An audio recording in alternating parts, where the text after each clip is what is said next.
Hi, everyone. Thank you for coming. I'm just going to introduce my husband, Buck Buchanan. He's going to give this presentation today. We've both been Master Gardeners since 2016. I went back and got a certification in Junior Master Gardening, and he got his certification in vegetable gardening. And that's why he got talked into this.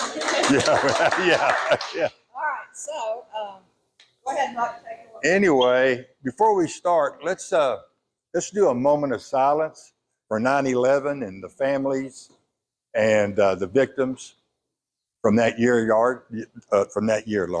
I'm going to say a quick prayer. Most Heavenly Gracious Father, Lord, I just pray for the families and all the folks that were affected by 9/11, Lord. Just be with them, and I pray for our country, Lord. I pray that our country comes together. We ask all these things in thy name. Amen. So I was supposed to have a handout, which I don't have.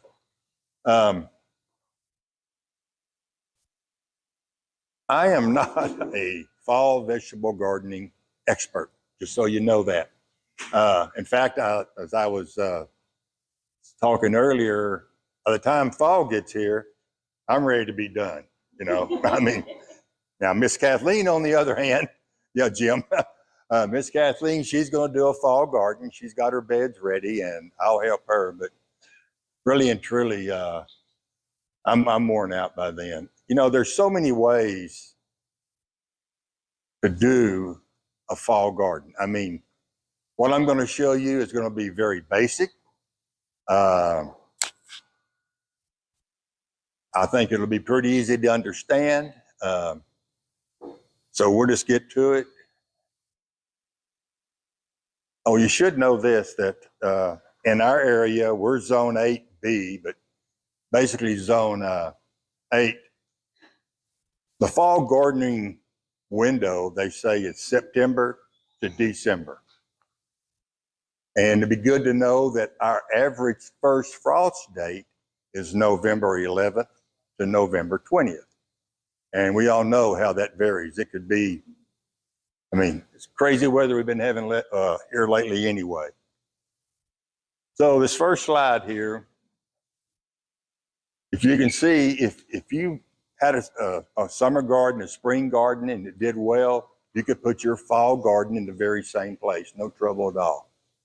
It would be great. If you're planting a new garden, then you would have to pick a spot that gets 6 to 8 hours of sunlight each day, and probably at least needs to drain well. You may have to amend the soil. If you like, we have raised beds at our house, which we really prefer. And that really helps with putting in the proper types of soil and stuff like that. So the first thing you do is, after you've made your location, you decide that you got a spot. If you have an existing garden, you should pull up all your old plants, any weeds, whatever's in there, but you really don't want to put those into your compost pile, because there could be insects or pathogens or whatever's in that old material. Just completely get rid of it. We burn ours. We just take it out and burn it we have a burn pile. Of course, if you're going to do a new garden in a new location, you have to remove whatever the grasses you have, Bermuda grass, St. Augustine, whatever grasses, completely clean that top part off, and then you would till the soil. And of course, I'm sure everybody knows, if you till Bermuda grass in it, it's going to come back up much better than it was before. It grows where you don't want it to grow. Bermuda grass does. If you're going to do a raised bed, I would suggest that you, again, people that don't like it, Roundup is a great thing. I round up the grass first, put chicken wire down, and then put cardboard on top of that, and then you start to fill your bed. And because Roundup's just going to kill the top. It doesn't go down to the roots, really. Even though they say it does, it just kills that top grass. So you would Our raised beds is about 12 inches. We do a 2 by 12, 16 foot long, and didn't do anything to the soil below it. We just cleaned the grass, water got rid of it, and then we filled it with, we used mulch from Madisonville. We did mushroom mulch. We did topsoil. We got stuff from Bobo's, and we just, the sand, that's fine. You can add that. That helps kind of keep things broken up, you know, but we didn't put any sand in ours. And you need to, if cow manure, well, that'll be on the next slide. So if you're going to use any manures, make sure that you don't use chicken poop and do not use goat poop. We found out the hard way. Goat is just as hot as chicken. We put it down in the spring and it killed everything we had. So, you would apply 2 to 3 pounds of sow-release fertilizer per 100 square feet. And it says every 3 weeks you add a tablespoon of ammonia sulfate around the plants. You water that in. You just don't want to get too close. Just 4 or 5 inches away from the root or from the stem. It talks about horse manure, cattle manure. That is great stuff. 60 to 80 pounds. And it's never used poultry manure. Then that, of course, most of this I think is common sense, y'all, really and truly. So after you add your fertilizer, you mix it in with your tiller, with a spade and fork, with whatever you have. And you need to really thoroughly water it. That helps get all the oxygen out, helps settle it down.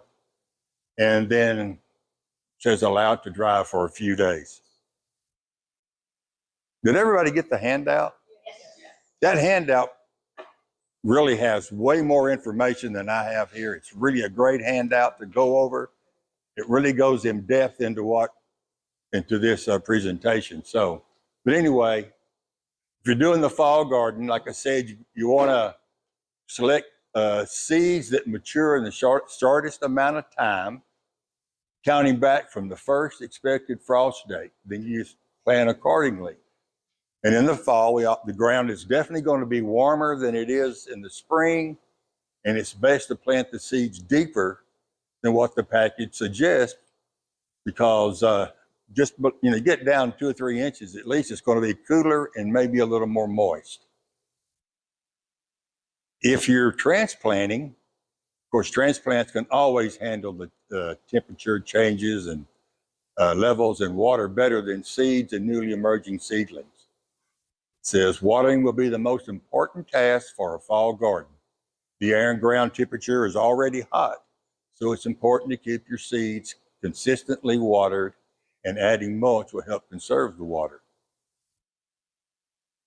And these plants here are the best for the fall gardens. As you can see, it tells you what the plant is, how soon they germinate, and really, like arugula, it does well in cold soil.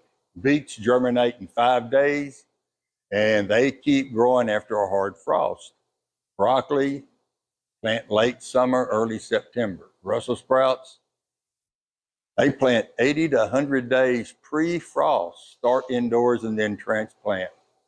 Your cabbage, start indoors 6 to 12 weeks prior to frost. Transplant when seedlings are 3 weeks old. Carrots germinate in 7 days. So 10 weeks prior to frost, thin out crowded sprouts for proper spacing. Cauliflower, start indoors 12 weeks prior to frost. And it's frost tolerant if the heads mature before a deep freeze. And it must harvest after a hard freeze so you don't lose your crop. Collards, plant 6 to 8 weeks prior to frost, the most cold hardy crop. Then there's garlic. You sow the cloves 2 inches deep in the mid-fall, harvest the next summer. Lettuce, it's half hardy, too hot equals bitter, too cold, it freezes. So you plant 4 to 8 weeks pre-frost. And onions, select the right kind, short day versus long day. Honestly, I'm not even sure what that means. But anyway, short day versus long day. You plant it in the fall, they form the bulbs in spring, and you harvest in the summer. Radishes, you plant mid-summer to develop in fall, can harvest bulbs in winter, or you wait till spring. And then spinach. Plant in the early fall, it germinates quickly in 3 to 5 days, and you harvest the leaves from the outside of the plant. Any questions on those plants? Good. Okay. So, tips for a successful fall garden. Plan for adequate sunlight. You give roots and fruits the most sun. Plant leafy greens in the sun or in slightly shadier garden areas. Amend your soil with compost. Choose regionally adapted plants. And these are some sites you can go to. Visit your county AgriLife Extension office for more help. Check out the online Fall Vegetable Gardening Guide. And for selecting best species, see the AgriLife Extension Fall Vegetable Variety Selector. When to plant in your region, Texas.ag Fall Garden Guide. And they can probably give way more advice than I can. So, but if you don't want to do a fall garden, I thought I would cover crops. And it says here, cover crops often are the best method of increasing organic inputs. So you use cover crops for soil, water conservation, soil fertility, and biodiversity. It helps with disease and pest effects. Common cover crops are your winter annuals are rye, barley, oats, hairy vetch, medics, clovers, and mixtures. And then your spring and summer annuals are cowpea, millet, forage, sorghum, and lab, whatever that is. On the ryegrass, I'd be very careful to make sure that it's not the annual ryegrass that reseeds every year, because once it seeds, it's hard to get back out. It's really a pain. I learned the hard way on that in Oklahoma. So combining legumes and grasses is awful beneficial. It's a wildlife food plot. Cover crops can attract beneficial insects. And this is what, I thought I'd throw this in there for your different crops. This is what comes out of, it's what they use in the soil. Did I do that? Okay.